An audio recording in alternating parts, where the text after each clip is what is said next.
second FRBM committee in 2017, whose recommendations were accepted by Parliament. The 2003 FRBM Act brought about a change in the parameters of all states.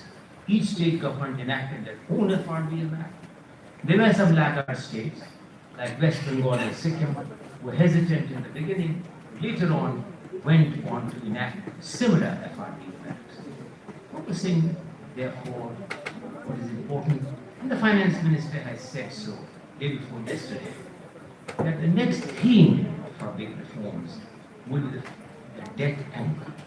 Debt as a principal macroeconomic anchor. How do we make debt a macroeconomic anchor, not merely for the central government, which is important. Ajay was there when that famous statement was made in the last budget, that the central government would achieve by 2031 51% of debt to GDP. This is a notable achievement. What about the states? The world does not look in this disaggregated way between central government and state government. Look at India's overall debt to achieve this. How do we, for instance, persuade the states that along the lines of what they did earlier in 2003 and following the enactment of the revised FRBM Act in 2017, they too enact an act making debt as a principal macroeconomic anchor. The finance minister therefore said that the central government in the forthcoming budget would focus. Can the state governments replicate this?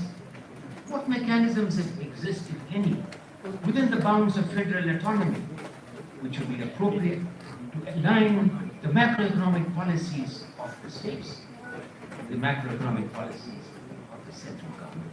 Can we create an institutional mechanism which examines debt and fiscal policy of India as a whole and not disaggregated?